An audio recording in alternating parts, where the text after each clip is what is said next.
할렐루야. 금요일 날 오랜만이죠? 반갑습니다. 미국에서 이 팬데믹 상황을 놓고 여러 가지 행정 조치와 규제를 발표했었어요. 물론 남의 나라 이야기는 하지만은 여기 좀 우리가 깊이 숙고해야 될 몇 가지 내용들이 담아져 있어서 서론 겸 나누고 말씀을 좀 보도록 하겠습니다. 미국에서 행정 규제와 또 재택근무 명령을 내리면서 이 규제의 기준을 필수적인 것과 비필수적인 것으로 구분을 했어요.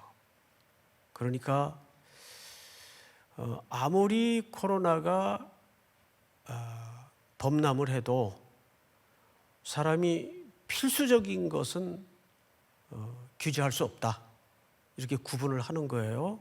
그리고 뭐 꼭 굳이 없어도 되고 또 급하지 않는 것들은 이제 비필수적인 것으로 이제 구분을 했습니다. 이거를 에센셜 또 non essential 이렇게 구분을 했어요.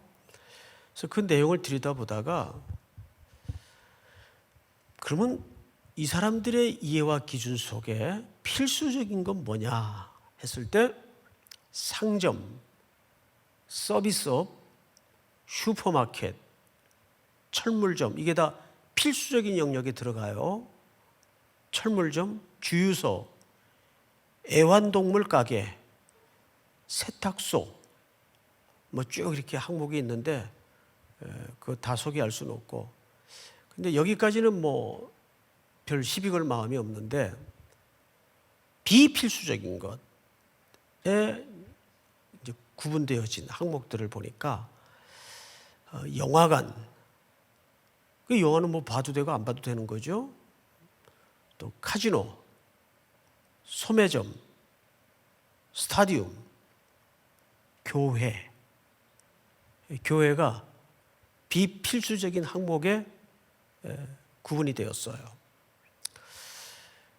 근데 이제 이거보다 더 심각한 것은 뭐냐면 이 기준에 따라서 교회의 정부 당국과 주 정부 당국에 의해서 전부 모임에 대한 규제 명령이 내려졌겠죠, 당연히. 그래서 미국은 우리보다 더 엄격하게 이 규제를 강행했어요. 그래서 단위 면적당 몇 명 이상은 못 모이게, 그래서 경찰들이 지키고, 그리고 교회 출입은 목회자들 외에는 절대 출입할 수 없고, 그러니까 한국 교회의 그 폐쇄 명령보다 사실은 더 까다롭고 더 구체적이고 엄격한 잣대를 대서 교회를 비필수적인 영역에 구분을 지어놨어요. 그러니까 이제 미국이라는 나라가 어떤 나라입니까? 기독교 국가에 아직은 그래도 기독교 국가인데 청교도 정신에 기초해서 건국이 된 나라입니다. 그리고 미국의 대통령은 여전히 지금도 취임 선서를 성경 위에다 얹고 취임을 합니다. 다 보셔서 아시겠지만, 이런 상황 속에서 더 끔찍한 것은 뭐냐 하면 교회가 엔터테인먼트 영역 안에 분류가 됐다는 겁니다. 있어도 되고 없어도 되는. 그래서 비필수적인. 근데 오늘 제목이 뭐죠? 침묵이에요. 침묵. 놀랍게도 어느 기관이나 어느 교회나 어느 기독 사설에서도 이 문제에 대해서 일절의 시비가 없었다는 거예요. 과연 이거를 선한 의미로 받아들여야 될까? 저는 사실 그런 데이터와 미국 전 국가의 반응을 보면서 좀 끔찍했어요. 그런 이제 구분의 기준에서 교회가 비필수적인 영역으로 구분이 되고, 또 그런 행정 규제나 명령에 근거해서 어떤 기독기관도 이의를 제기하지 않는 침묵의 분위기에 가까운 느낌으로 일관했다는 것에 대해서 그게 교양인지 상식인지는 차후의 문제입니다. 그렇다면 우리는 이러한 현상이 코로나라는 이 세계적인 대전염 유행병이 교회를 그렇게 만들었느냐? 아니죠. 코로나19가 교회를 그렇게 만든 게 아니고, 이미 교회는 세상 속에 그런 취급을 당하게끔 자리매김되어졌는데도 우리가 눈치채지 못하고 있다가 이번에 드러난 거죠. 그렇죠, 여러분? 정확히 얘기하면 코로나19가 교회를 이 지경까지 몰아넣거나 만든 건 아닙니다. 이미 교회는 우리나라도 마찬가지지만 세상 속에 있어도 되고 없어도 되는 존재 정도로 자리매김되어져 있었는데 우리는 피차 아무도 눈치를 못 채고 있었다는 거예요. 그런데 다만 이 팬데믹 상황이 그 진의를 드러내 주었다는 거죠. 그러면 이것이 비기독교인들이 그렇게 만들었느냐? 사실은 반대로 기독교인들의 책임이 전적으로 이 결과에 지워져 있다는 거예요. 그러면 물론 이 본당 안에 앉아 계신 우리 성도님들이나 우리 청년들은 아무도 교회를 이 정도로 생각하는 분들은 없으리라고 봐요. 또 온라인으로 예배하는 분들도 역시 마찬가지겠고. 그런데 어쩌다가 이미 세상 속에서 교회는 이 정도로 밖에는 그 인식의 가치가 자리매김되지 못했는가에 대해서 우리는 상당히 마음 아파해야 돼요. 과연 이 책임을 세상 탓에 비기독교인들 책임에 물을 것인가? 이런 기회를 통해서 우리는 우리를 돌아보는 일에 몰두할 것인가? 그래서 오늘 본문이 에베소 3장 7절에서 12절까지인데 이 부분만 가지고도 책 한 권 정도를 써야 될 만큼 많은 교회론적 신비의 내용이 담아져 있어요. 우리는 금요일 밤은 또 찬양도 해야 되고 기도도 또 해야 되고 제게 주어진 시간은 한정이 있기 때문에 압축해서 딱 몇 가지만 말씀을 드리고 우리는 기도의 제목을 좀 함께 삼았으면 좋겠어요. 7절을 보시면 이렇게 시작이 돼요. 이 복음을 위하여. 그리고 마지막 하반절에 보니까 내가 뭐가 되었노라. 예. 그러니까 성경을 읽을 때 우리는 주어 동사와 목적어를 구분해내는 게 굉장히 본문 이해에 큰 도움이 됩니다. 이 복음을 위하여. 이 복음이 누구겠어요? 그리스도를 얘기하는 거예요. 그리스도를 위하여 내가 뭐가 됐대요? 일꾼이 되었대요. 일꾼. 근데 일꾼이라는 개념이 놀랍게도 여기 디아코노스라는 말을 썼어요. 디아코노스. 이 말은 섬기는 자가 되었다, 그 뜻이에요. 이것은 사도들에게만 국한된 명령도 고백도 아니라 결국은 후대에 이 글을 읽어야 되는 독자들에게 요구되는 덕목입니다. 그렇다면 이것을 오늘 우리말로 바꾸자면 뭐가 됩니까? 내가 일꾼이 되었대요. 누구를 위해서? 그리스도를 위해서. 그런데 그 일꾼된 이유가 뭐냐 하니까 중반절을 잘 보세요. 그의 능력이 역사하시는 대로 내게 주신 하나님의 은혜의 선물을 따라. 그러니까 우리가 그리스도의 일꾼이 되었어요. 그 조건이 뭐죠? 은혜를 따라서. 바울은 일찍이 고린도 교회 성도들에게 편지를 보낼 때 그 이야기를 이렇게 풀었어요. 우리 고린도전서 1장을 한번 같이 읽읍시다. 다 같이. 형제들아, 시작. 형제들아, 너희를 부르심을 보라. 육체를 따라 지혜로운 자가 많지 아니하며 능한 자가 많지 아니하며 문벌 좋은 자가 많지 아니하도다. 그러나 하나님께서 세상에 미련한 것들을 택하사 지혜 있는 자들을 부끄럽게 하려 하시고 세상에 약한 것들을 택하사 강한 것들을 부끄럽게 하려 하시며. 다음 절 시작. 하나님께서 세상에 천한 것들과 멸시받는 것들과 없는 것들을 택하사 있는 것들을 폐하려 하시나니. 같이 봅니다. 이는 아무 육체도 하나님 앞에서 자랑하지 못하게 하려 하심이라. 아마 그 구약의 가장 유명한 인물을 꼽으라면 여러분들 누굴 꼽겠습니까? 모세도 있겠고 아브라함도 있겠죠. 신약에 건너와서는요, 예수님 말고 바울을 꼽을 수가 있습니다. 근데 지금 방금 쓴 그 글을 누가 썼어요? 바울이 썼어요. 바울이 겸손을 떤다고 생각을 하십니까? 아닙니다. 여러분, 바울은 원래 이름이 사울이었죠. 바울은 하나님의 구원이 어떠함을 가장 대표적으로 잘 설명할 수 있는 인물이에요. 왜 그런지 아세요? 바울은 다메섹 도상에서 부활의 주님을 만나기 전 바로 그 도상에 온 이후까지 어떤 인물이었습니까?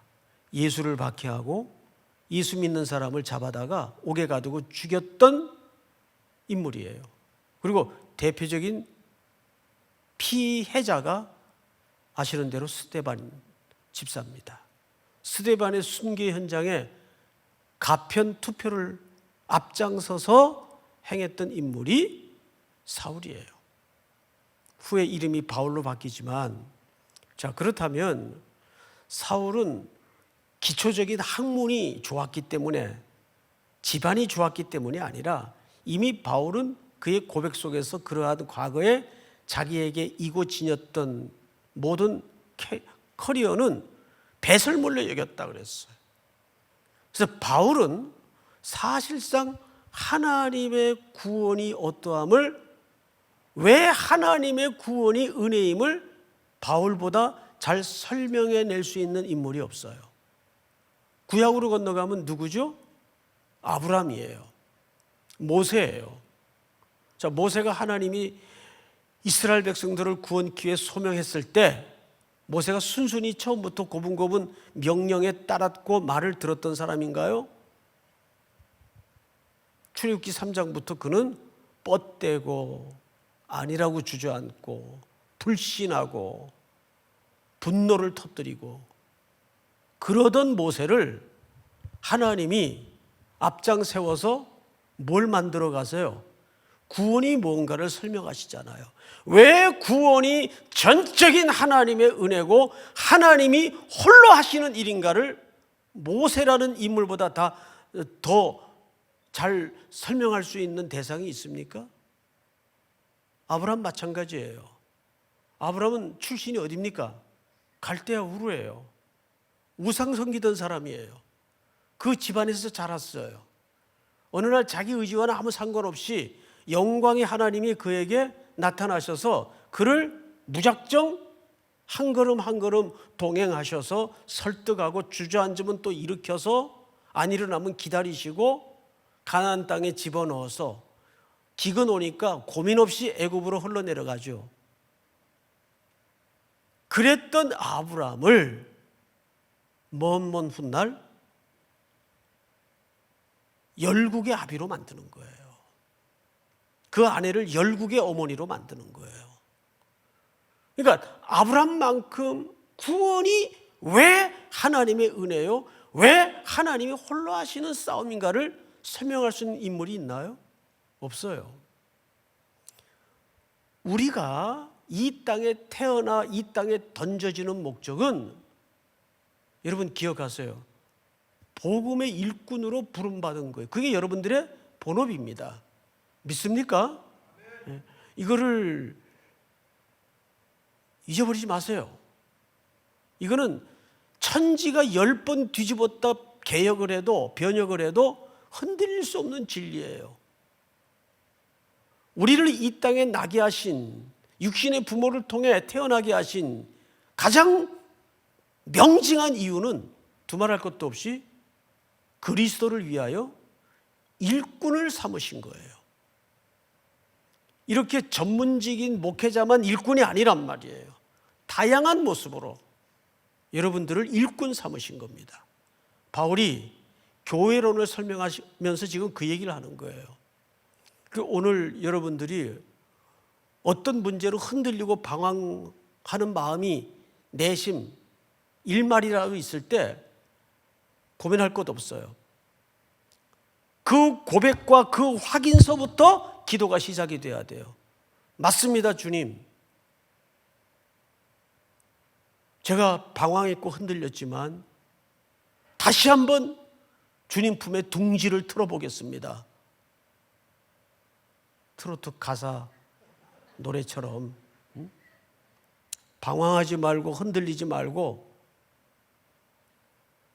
내가 이 땅에 태어난 가장 덧붙일 수 없는 이유와 목적이 있다면 복음을 위해서 그리스도의 일꾼이 된 것이다.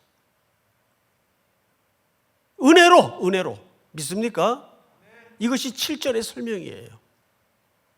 자, 그런데 이걸 좀 더 구체적으로 설명한 게 8절이에요. 8절을 한번 제가 읽겠습니다. 모든 성도 중에 지극히 작은 자보다 더 작은 나에게 이 은혜를 주신 것은 측량할 수 없는 그리스도의 풍성함을 누구에게 전하게 하시고 이방인에게 전하게 하시고. 근데 이 그리스도의 풍성함, 근데 어떤 풍성함이죠? 어떤 풍성함을 설명하는 거예요? 측량할 수 없는 풍성함. 믿습니까? 네? 이 말을 풀어놓자면 이런 뜻이 됩니다. 그리스도 안에 있는 무한한 사랑과 그 긍휼과 구원과 은총과 은사, 이게 측량할 수 없는 내용이에요. 이게 하나님의, 즉 그리스도의 사랑은 수치화할 수 없다 그 말이에요. 통계로 잡을 수가 없어요. 그 깊이 넓이 높이가 얼마나 어마어마한지. 하나님의 사랑을 나 이제야 알겠다 했을 때 그 이제 입문한 거예요. 입문. 알긴 뭘 알아요. 입문한 거예요. 겨우 이제 그 사랑의 시작을 했다고요. 그런데 바울이 그 그리스도의 측량할 수 없는 풍성함을 누구에게 전하기 위해서 아직도 이 복음의 은혜와 은사와 사랑과 깊이와 높이와 넓이를 알지 못하는, 여러분, 이렇게 내가 경험하고 내가 누리고 있는 그 가슴 쩌릿한 그리스도와의 열애와 그 행복감을, 충만함을 전혀 옆에 사람이 알지 못하고 있을 때 천불 안 나와요? 천불? 어휴, 이 바보야. 왜 여기에 관심이 없냐? 왜 이걸 모르냐? 이게 이제 성령이 제대로 임하면 이게 마음속에 불덩어리가 생기는 거예요. 이게 진짜 은혜예요. 그러니까 전하지 않으면, 이 사랑을 나누지 않으면, 말하지 않으면 견딜 수 없는 충동감. 이건 감정적인 문제가 아니에요. 팩트가 기초란 말이에요. 예수 그리스도께서 2000년 전에 내 죄를 십자가에 대속해 주시고 나를 위해, 나 같은 죄인을 위해서 죽으신 그 사랑을 내가 정말 진실이 경험하고 고백했다면 이걸 어찌 말하지 않고 어찌 나누지 않고 견딜 수가 있겠어요? 사도 바울이 지금 그걸 얘기하는 거예요. 그런데 이걸 누굴 통해서 하는가를 잘 보세요. 9절, 영원부터 만물을 창조하신 하나님 속에 감추었던 비밀의 경륜이 어떠한 것을 드러내게 하려 함이라. 여기 비밀의 경륜, 이걸 이제 간단히 얘기해서 계획, 하나님의 계획이 그 뜻이에요. 하나님의 계획이 영원부터 감추어져 있었어요. 그 계획이 뭔지 아세요? 궁금하지 않으세요? 어디 발표되기 전 땅값 오를 그 계획에는 우리가 무시무시하게 촉각을 곤두세우고 있잖아요. 이번에 그 교통건설부 장관이 어디 발표한대. 그거 조금 정보만 알면 얼마나 쏠림 현상이 나타납니까? 몇백 대 1이 우스울 정도로. 근데 이건 그 정도 비밀이 아니란 말이에요. 근데 이 비밀을 잘 보세요. 10절 다 같이 한번 읽겠습니다. 시작. 이는 이제 교회로 말미암아 하늘에 있는 통치자들과 권세들에게 하나님의 각종 지혜를 알게 하려 하심이니. 이 비밀이 다 어디에 감춰져 있어요? 예? 이 비밀이 다 어디에 감춰져 있어요? 그리스도. 교회에 감춰져 있어요. 교회. 교회의 머리가 누구시죠? 그리스도예요. 그분의 계획 속에 다 있어요. 그래서 그 계획을 누굴 통해 펼치시겠다는 겁니까? 지체요 몸인 여러분들을 통해서, 우리 공동체를 통해서 그 비밀의 경륜이 그리스도 안에 감춰져 있다는 거죠. 그게 교회의 비밀이에요. 이래도 교회가 있어도 되고 없어도 되는 비필수적인 공동체입니까? 여러분, 누가 서로 묻는 자가 크리스찬이 아닐지라도 이 말을 해봐요. 처음엔 어이없어 할 거예요. 수많은 사람들이 어이없어 할 거예요. 어이없어 하면 어때요? 이게 사실인데. 그 용기와 그 믿음과 그 확신이 여러분 속에 말씀을 들을 때마다 있어야 된다 그 말이에요. 믿습니까? 네? 용기라는 것은 단순한 내 어떤 성향, 무슨 깡다구 그런 걸 용기라고 하지 않아요. 그건 만용이라 그러죠. 진짜 용기는 팩트에 근거하는 겁니다. 그 화이강의 달이라는 영화를 보면 영국 포로들이 일본군에게 다 잡혀서 이제 다리를 만들어야 돼요. 그런데 제네바 협정에 의하면 포로로 붙잡은 장교들은 그 품위와 권위를 존중해서 노동을 시키지 않도록 돼 있어요. 그런데 이 일본군들이 그런 거 싹 무시하고 협정이고 자시고 아니 지금 인력이 모자라는데 이 장교들을 다 노동을 시키려고 하니까 거기 붙잡힌 최고위 장교 하나가, 영국 장교 하나가 중령쯤 되는 계급인데 하루 종일 햇볕 아래에서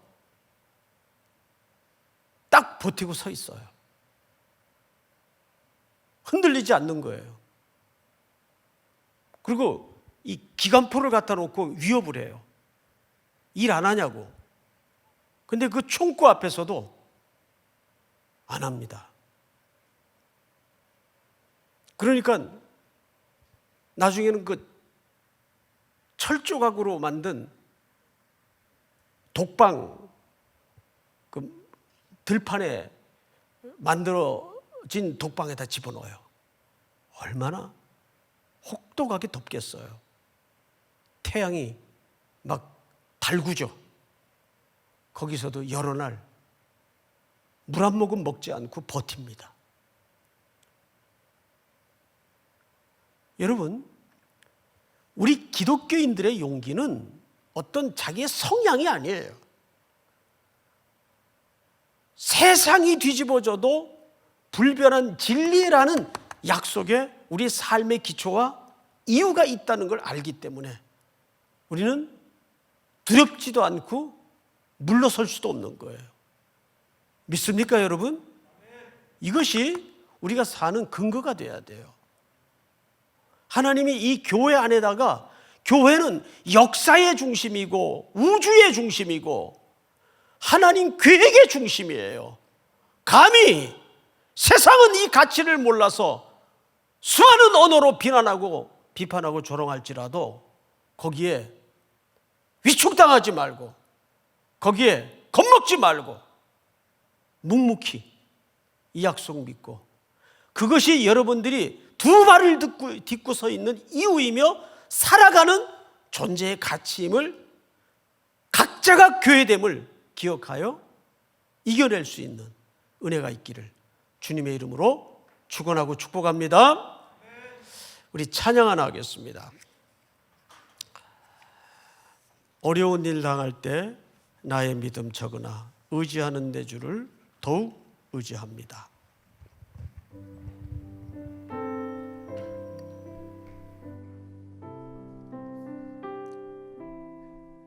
1절 4절만 합니다.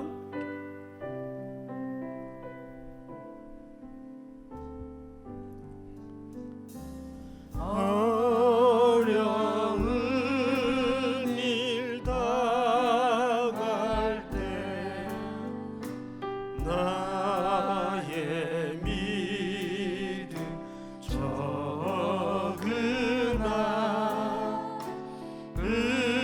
주를 더욱 의지합니다.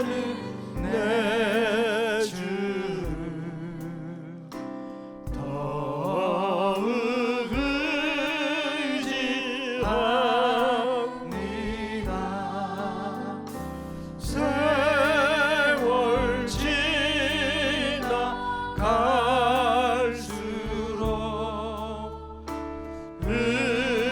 의지할 것뿐일세. 무슨 일 당해도 예수 의지합니다. 생명 있을 동안에, 생명 있을 동안에 예수 의지합니다. 천국 올라가도록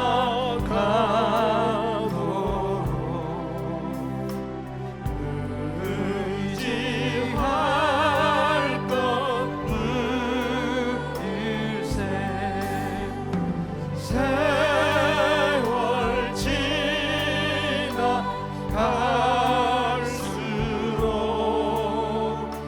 의지할 것뿐일세.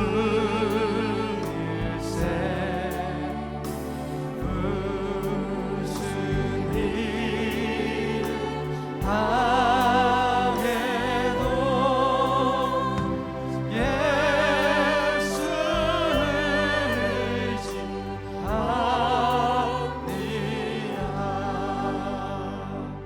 우리 한번 다 같이 한번 눈을 감으십시다. 그 어느 때보다도 교회는 힘들고 외롭고 조롱 속에 있습니다. 당연히 마땅히 우리의 책임이 그 한복판에 있지만 그것이 우리가 흔들려야 될 이유는 더더욱 될 수 없어요. 하나님은 이 세상의 모든 중심 경륜을 그리스도 안에 감추어 놓으셨습니다. 그리고 그 그리스도 예수를 교회의 머리 되게 하셨어요. 다시 한번 전 세계의 교회들이 위기를 만나고 흔들리는 이때에 특별히 한국교회, 교회가 이 세상의 중심이 되게 하시고 교회를 통해서 그리스도의 영광이 드러나게 하시고 그 속에 내가 서야 될 이유가 있음을 다시 한번 확인하는 순종을, 용기를 허락해 주시옵소서. 오늘 이 밤에 여러분들이 가지고 나온 또 말씀의 제목을 놓고 기도의 제목을 놓고 우리 한번 주여 부른 다음에 소리내어 통성으로 기도합시다. 주여! 사랑하시는 하나님 아버지 감사합니다.